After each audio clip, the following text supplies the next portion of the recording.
Assalamualaikum warahmatullahi wabarakatuh. Kami dari kelompok 8 akan menjelaskan tentang model manajemen dan administrasi dalam Siswap. Saya akan menjelaskan tentang pengelolaan zakat berbasis manajemen. 1. Konsep dasar pengelolaan zakat. Pada dasarnya, konsep dasar pengelolaan zakat diangkat dari firman Allah dalam Al-Quran Surat Al-Taubah ayat 103 yang artinya, apabila zakat dari sebagian harta mereka, dengan zakat itu kamu membersihkan dan mensucikan mereka dan mendoalah untuk mereka. Sesungguhnya doa kamu itu menjadi ketentraman jiwa bagi mereka, dan Allah Maha mendengar lagi Maha mengetahui. Ayat ini dapat dipahami bahwa kata juz berbentuk fi'il amar menunjukkan bahwa mengumpulkan zakat daripada muzaki oleh amil zakat hukumnya wajib. Hal ini didasarkan oleh kaidah usul fikih bahwa fi'il amar menunjukkan suatu perintah wajib al-uzul, fi'il amar li'il wujud. Maka pengumpulan zakat dari orang yang mengeluarkan zakat hukumnya wajib. Sebuah kewajiban bukanlah mudah dilaksanakan. Begitu juga dalam melaksanakan kewajiban pengumpulan zakat. Apalagi dihadapkan pada masyarakat yang mempunyai kultur dan karakter yang berbeda-beda. Pengelolaan zakat memerlukan persiapan dan perencanaan yang matang.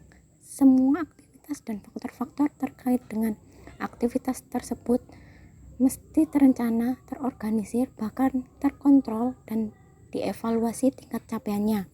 Hal ini diperlukan agar pengelolaan zakat dapat dilakukan secara efektif dan Saya akan menjelaskan tentang urgensi pengelolaan zakat berbasis manajemen.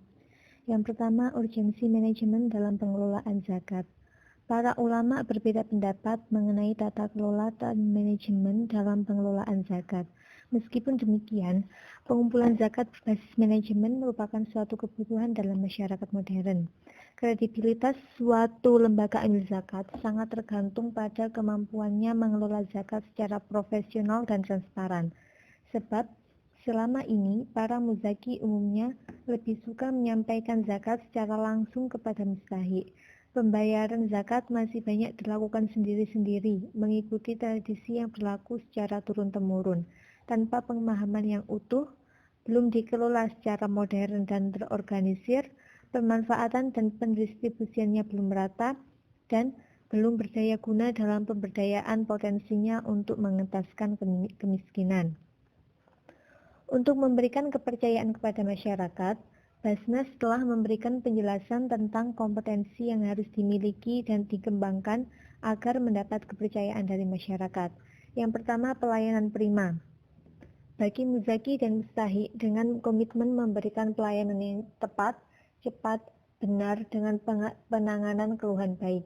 Yang kedua, zakat, infak, dan sedekah harus didaya gunakan secara baik dan kreatif, inovatif, tetapi sederhana dan memungkinkan dapat diakses oleh seluruh mustahik, sesuai dengan kebutuhan, terukur secara berkelanjutan sehingga benar-benar mampu meningkatkan status mustahik. Yang ketiga, administrasi dan laporan keuangan zakat, infak, dan sedekah yang akurat, tepat waktu, transparan, dan kredibel, dan dapat diakses oleh muzaki, mustahik, dan stakeholder lainnya. Yang keempat, produk dan program layanan zakat, infak, dan sedekah yang kreatif dan inovatif yang membuat muzaki semakin meningkat kesadaran dan kemampuannya untuk menunaikan zakat, infak, dan sedekah. Yang kedua, ruang lingkup pengelolaan zakat berbasis manajemen.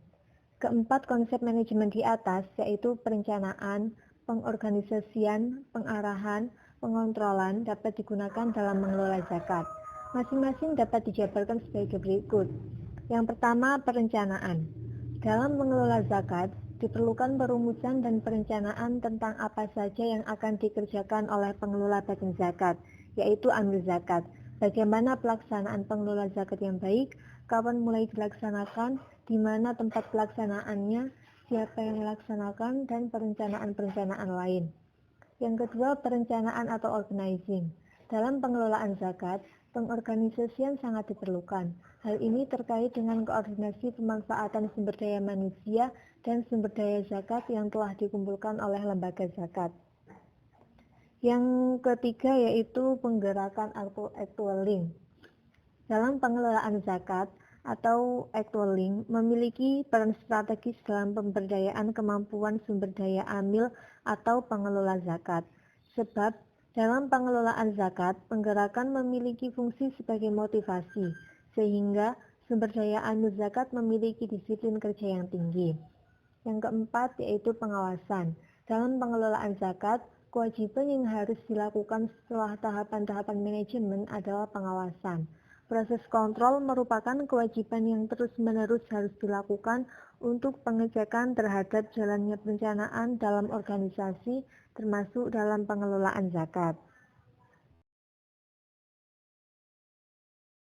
Sekian presentasi dari kelompok kami. Kurang lebihnya mohon maaf. Wassalamualaikum warahmatullahi wabarakatuh.